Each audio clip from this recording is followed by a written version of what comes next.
Mas Reza, menyambung pertanyaan saya yang tadi, harus diapakan para penyidik ini yang notabene di pra-peradilan kemarin sudah diputuskan ada ya sepertinya tidak sesuai prosedur. Tidak sesuai prosedur.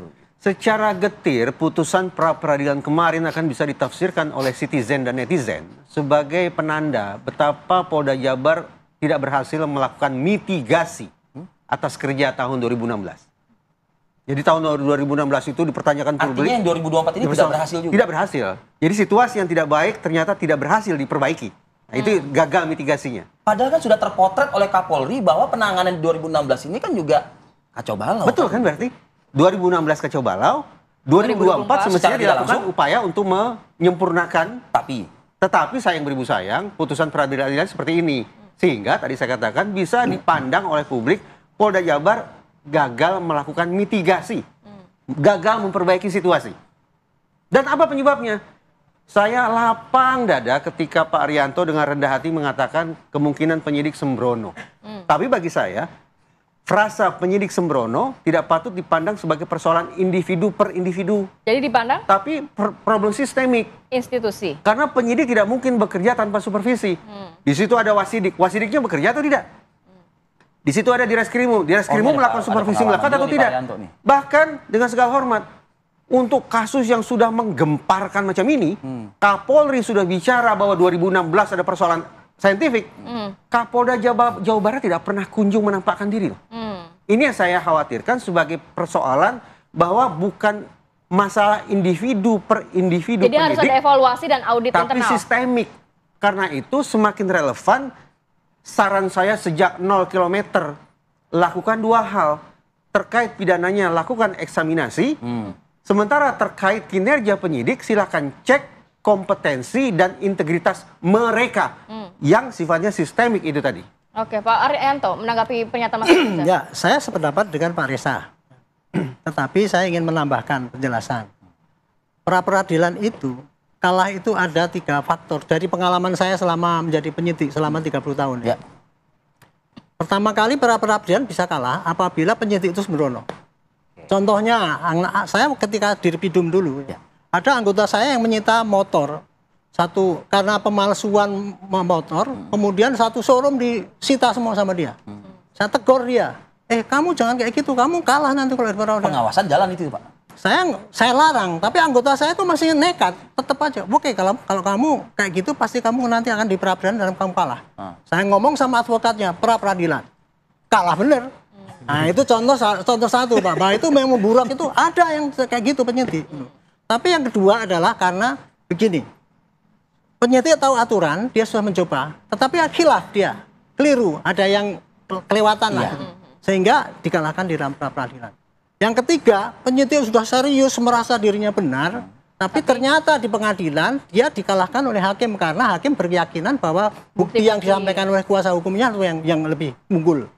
Nah, jadi makanya tuh kalau menjatuhkan pada sanksi pada penyidik sekarang ini harus dilihat dulu ini kasusnya ini masuk golongan yang mana.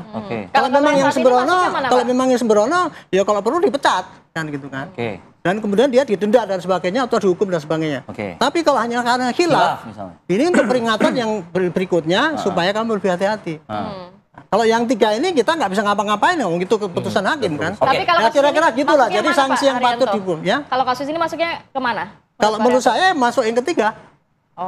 Karena saya anggap itu Polda Jabar tidak akan mungkin sembrono Pak dengan adanya pengamangan 2016 dulu ya.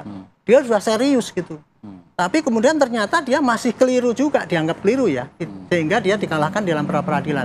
Kenapa bukan itu poin 1 Pak? Karena kan kalau berkaca dari pengalaman Bapak dulu sebagai direktur pidana umum pada saat itu, Bapak kan mengawasi secara detail begitu. Yang ternyata kalah juga karena dia sembrono. Itu contoh daripada kesengajaan melanggar aturan. Pertanyaannya yang di Polda Jabar sebagaimana yang tadi Mas Reza sampaikan, apa tidak ada pengawasan yang untuk cek and balance seperti itu, Pak? Pengawasan pasti ada, Pak. Tahun 2024 ini kan sudah turun dari Mabes Polri, Pak Propam. Kemudian bantuan dari Bareskrim sudah turun, Pak. Dan saya yakin setiap pengambilan keputusan pasti pakai gelar. Contoh kemarin itu sudah kalah dari peradilan aja kan nggak segera dikeluarkan. Itu karena dia nunggu gelar perkara, gitu kan. Itu yang menurut saya juga tidak tepat. Karena apa?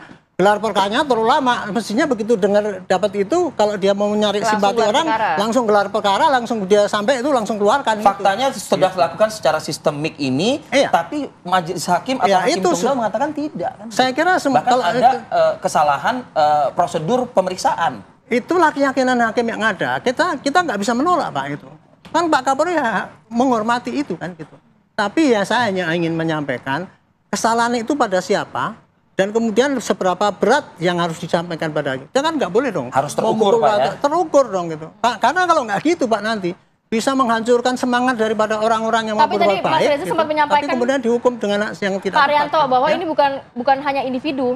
Tadi Sistemik. dikatakan. Iya, Menurut saya sistemik. sistemik. Makanya itu saya bilang sistemiknya Pak sudah berjalan Pak. Bukannya nggak ada pengawasan, ada Pak. Uang sudah turun semua kok. Tapi keyakinannya sama Ya, tapi- semua. Keyakinan ya. sama semua kan? Apanya? Ya sistemik itu ada, tapi keyakinannya sama semua. Tidak ada Keyakinannya, mungkin Pak. yang berbeda seperti kayak Pak Arianto. Enggak, tadi saya bukan bilang, gitu. sistemiknya itu artinya gini Pak. Dari Wasidik sudah, pasti pakai gelar itu Pak. Kemudian dari backup dari Barreskrim sudah Pak gitu. Tetapi toh masih dianggap kalah karena itu tadi kan Buktinya keyakinan itu hakim. tadi dikatakan. Itu tadi. Jadi makanya itu ini mendudukan persoalan gini kalau saya ya itu memang perlu dievaluasi lagi kemana apa yang menyebabkan kekeliruan ini gitu untuk perbaikan selanjutnya dan apakah perlu kepada yang salah ini dia kasihkan punishment? Sanksi.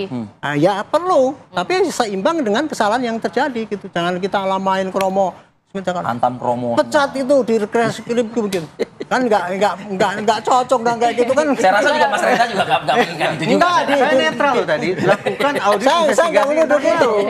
Ada Tapi- problem Ini momentum lah, momentum perbaikan menurut saya. Iya, Iya.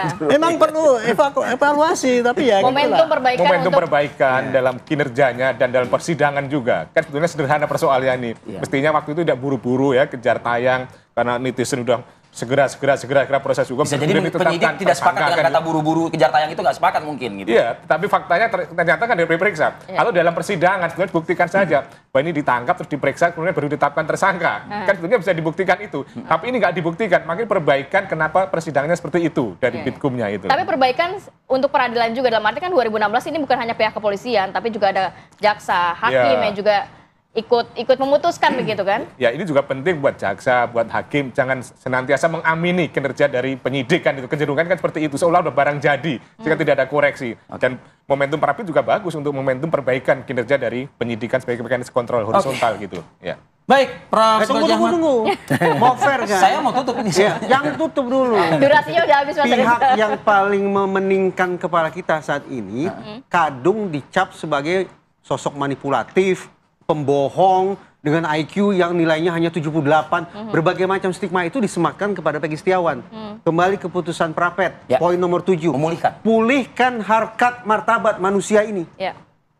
Kalau saya ingin mengatakan, betapa baiknya nih, terhadap korban salah tangkap ini, ajukan permintaan maaf, lalu berikan ganti rugi tanpa menunggu ada mekanisme hukum yang sifatnya formal.